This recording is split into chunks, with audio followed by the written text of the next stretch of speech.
नमस्कार, मी दिलीप नाबर उघडा पुस्तकमध्ये आपलं स्वागत करतो.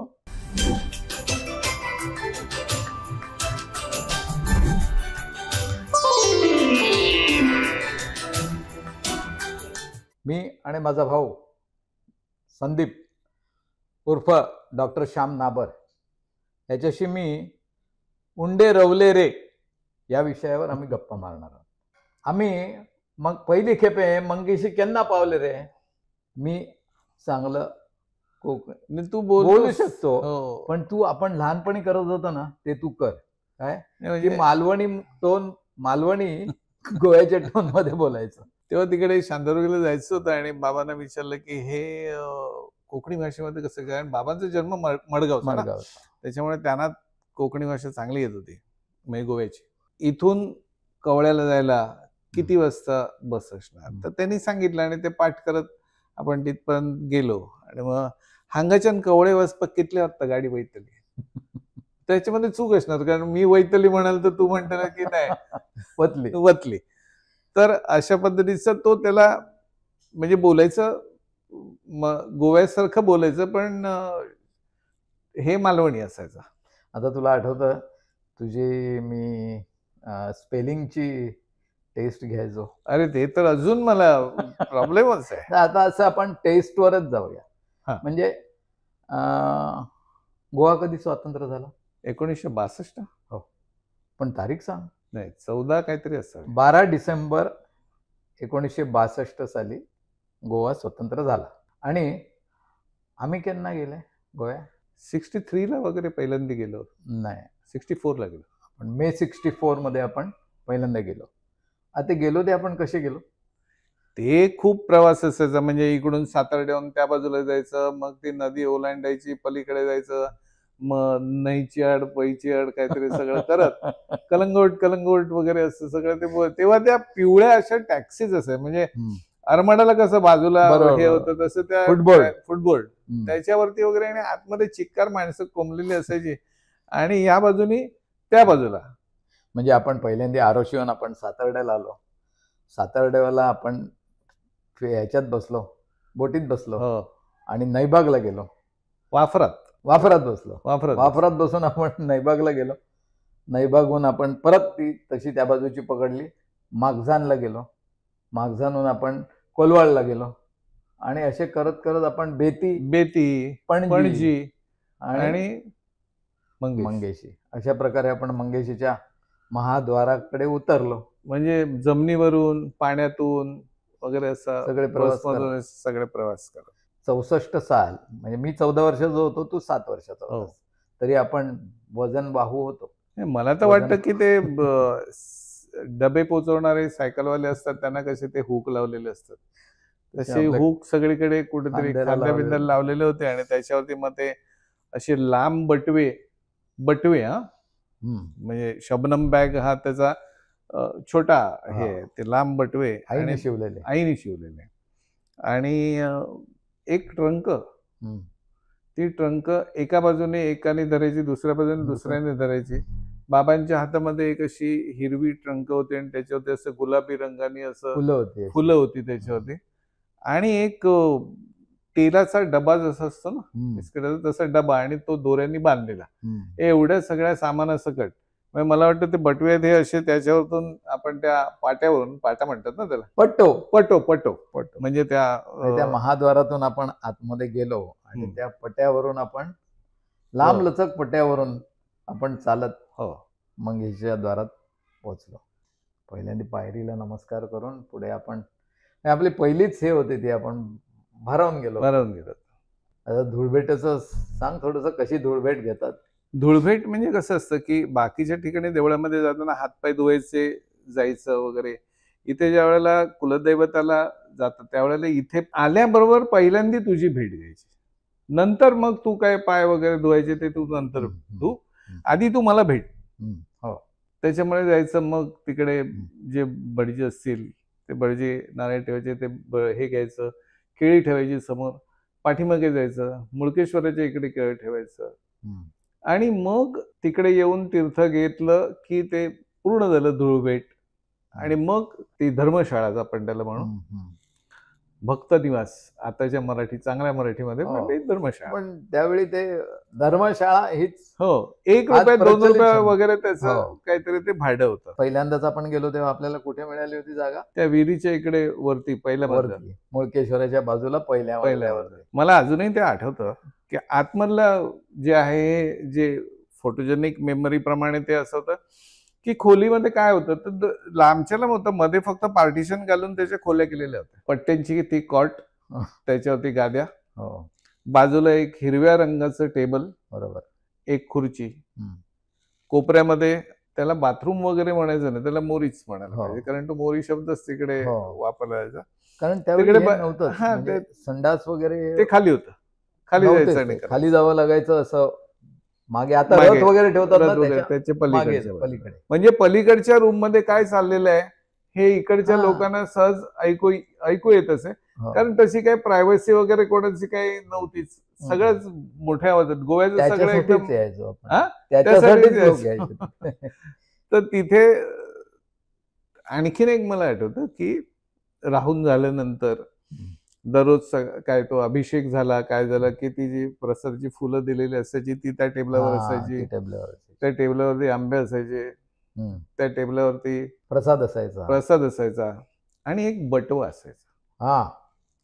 कळलं की नाही? म्हणजे तो इथे आपल्याला काय पॉकेट मनी वगैरे अशी काही भानगड नव्हती, पॉकेटच नव्हतं, त्याच्यामुळे ती मनी पण नव्हतं आणि पॉकेट पण नव्हतं, त्याच्यामुळे ती काय पॉकेट मनीची गोष्ट नव्हती. पण तो जो बटवा असायचा तो इकडे बंद असायचा मुंबईमध्ये, तो गोव्याला गेला की बाबा उघडून ठेवायचे आणि त्याच्यामध्ये 4 आणे 8 आणे वगैरे अशी ती नाणी असायची आणि ती खूप असायची.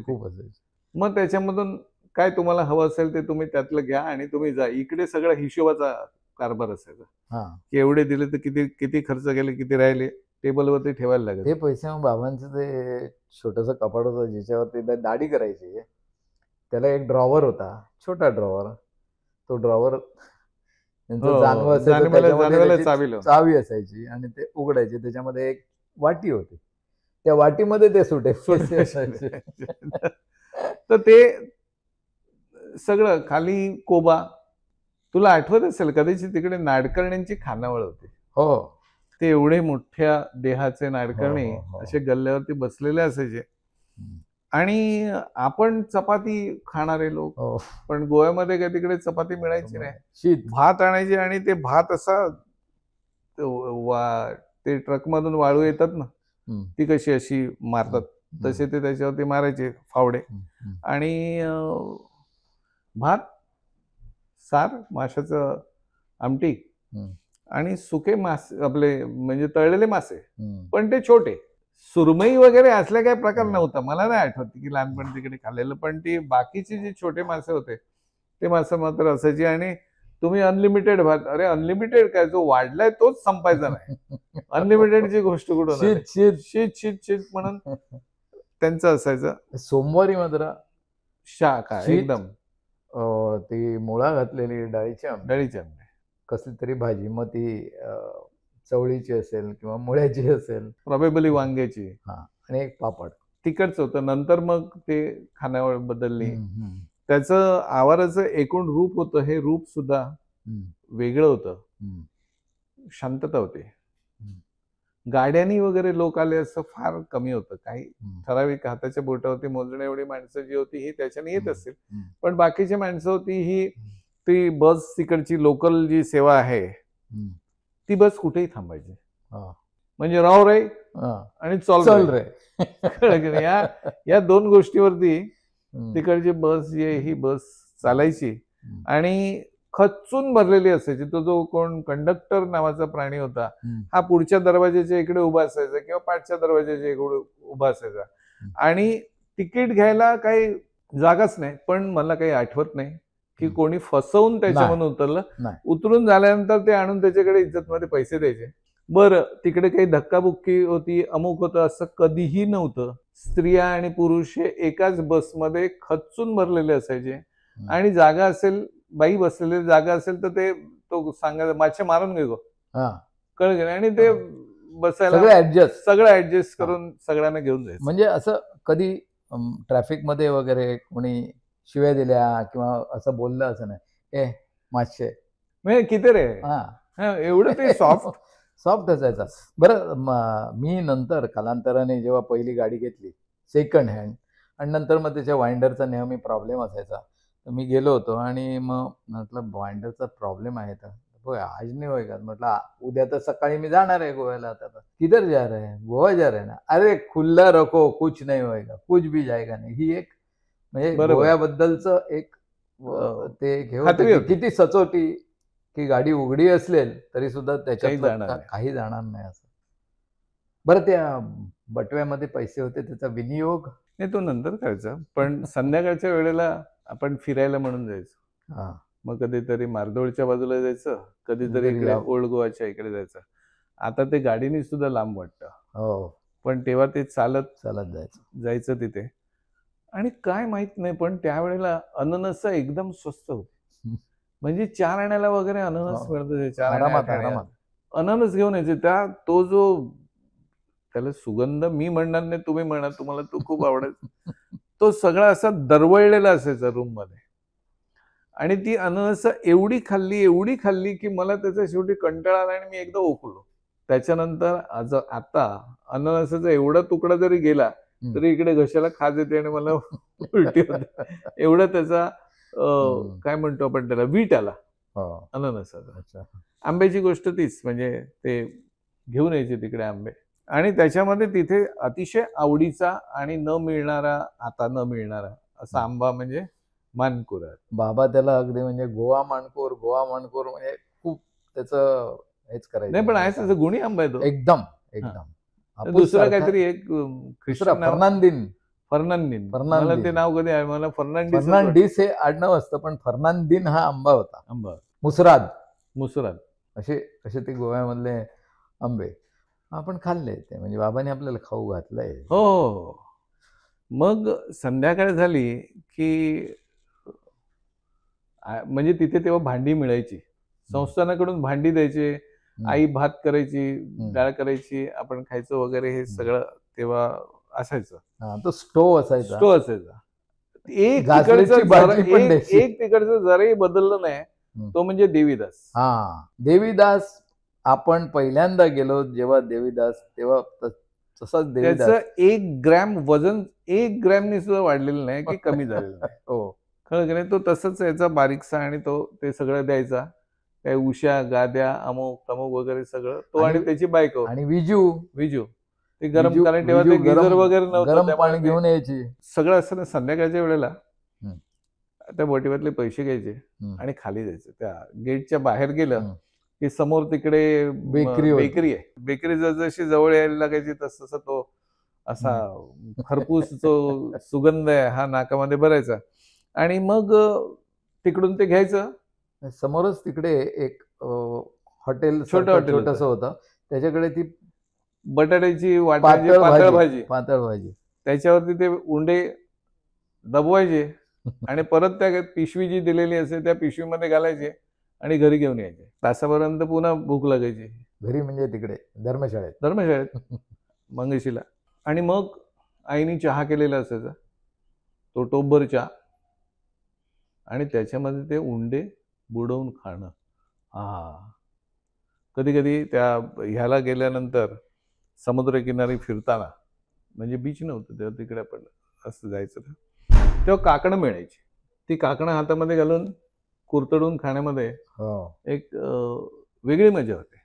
खूप वर्ष झाली या गोष्टीला. मला वाटतं त्यावेळेला एक घटना घडली की नेहरू गेले का रे. हो, 8वी पास झालो होतो आणि गेलो होतो. त्यावेळी पहिल्यांदाच म्हणजे आई आणि बाबा लघुरुद्र करणार होते. मलाही वाटलं की मलाही जायला पाहिजे, म्हणून मी माझी पण चड्डी ती धुवून बिवून हे केलं होतं. आईने आपलं, आई नऊवारी नेसायची तेव्हा, आईने आपली नऊवारी साडी प्रिंटेड पोलका वगैरे सगळं धुवून घातलेलं होतं. बाबांचा कद होता जांभळ्या रंगाचा. तिकडे गेलो देवळात तर त्यांनी मला हाकलून दिलं. नाही घेतलं. हाकलून दिलं म्हणजे चड्डी बिड्डी घालून नाही जमणार. मी म्हटलं मग मी लंगोट घालून येतो. तेही नाही, ते धोतर नेसायला पाहिजे. आता धोतर नव्हतं त्यावेळी, असे भटजींकडे वगैरे देण्याची वगैरे अशी काय प्रथा नव्हती मला वाटतं, तेव्हा मला काय मिळालं नाही. आणि मी आलो तिकडे वरती धर्मशाळेत आणि मी रडलो. आणि संध्याकाळी बघितलं तर सगळं खडाखड सगळं बंद झालं. नेहरू गेले. म्हटलं मी रडलो ते काय मला आतमध्ये जायला मिळालं नाही म्हणून, की नेहरू गेले म्हणून मी रडलो. त्यावेळी आपल्यावरती फार हे केलं होतं ना, नेहरू चाचा वगैरे वगैरे. त्यामुळे थोडंसं वाईट वाटलं होतं त्यावेळी. त्यावेळेला अशी गोष्ट झाली होती की आई बाबा आणि आपण असे मालरोडकडे चाललो होतो. आणि जाताना वाटेत काहीतरी कोण आंबे घेऊन बसले होते. आई म्हणाली घेऊया आपण ते. बाबा म्हणाले जाताना कशाला ओझं न्यायचं, येताना घेऊया आपण. पुढे येताना तोपर्यंत ती न्यूज आली की नेहरू गेले म्हणून, आणि सगळी दुकानं बाकी एकदम खडाखड बंद झाली. म्हणजे येताना ती बाई आंबे विकायला बसलेली ती कुठे शुकशुकाट रस्त्यावरती झाला. पण त्या दिवशी मला वाटतं सोमवार होता असं वाटतं मला, किंवा माहित नाही काय कोणता दिवस असेल, पण त्या दिवशी देवळामध्ये असा मोठा द्रोण भरून प्रसाद दिला. मांगेरीशांनी आपली नाही, आणि ही पण भेटली, दुर्गात्या भेटली. तर तिने आईला विचारलं की काय तुम्ही पोरांनी काय खाल्ला, ते म्हणाल नाही. तेव्हापासून मग तिच्याकडे जे काय तिने लाडू चकल्या वगैरे काय काय गोष्टी आणल्या होत्या ते आपण खाल्ल्या. मग तेव्हापासून ती सवय लागली की जाताना हे जे आहे हे वेगळं घेऊन जायचं. अचानक कोणत्या वेळी काय हे होईल.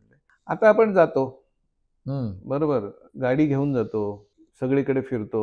ह्या मुली आहेत, ह्या मुली सांगतात की आज आपण या हॉटेलमध्ये जायचं, इकडे काय ते शेणाणी खायचं, अमुक खायचं, हे सगळं तिकडे आपल्याला पाहिजे तसं आपण खातो, जीवाचा गोवा करतो बरोबर. पण गोव्यातून निघताना ना पोटातून एक आवाज येतो, उंडे रवले रे. म्हणजे उंडे नाही मिळाले तर हो, पण 99% सुके का होईना उंडे खाल्ल्याशिवाय गोवा सोडवत नाही. एकदा तर आम्ही कुठे गेलो होतो माहिती आहे उंडेच्या शोधामध्ये. आणि हल्ली गेलो होतो जेव्हा माझे वर्गमित्र आले होते, आणि तेव्हा आम्ही याच्यामध्ये पेडण्याला, अरे सगळ्या बेकऱ्या का बरं झाले मिळालेच नाही. असे मिळाले नाहीत ना की मग उंडे रवले रे, पोटातून आवाज येतो. ते छान आठवण एक गोव्याची. ज्याच्यातले प्रेक्षक त्या काळामध्ये गोव्याला गेलेले असतील त्या लोकांना हे आवडेल किंवा त्यांना आठवेल. तर ती एक आठवण म्हणून आपण हा एपिसोड केला. लोकांना कसा वाटला? तुम्हाला पण हे जे काय आमचे आज गजाली झाले तुमच्या पण अशाच झाल्या असतील. उंडे तुम्ही पण खाल्ले असाल. तर आता रथाला येतात तेव्हा सुद्धा डिमांड असतो ना.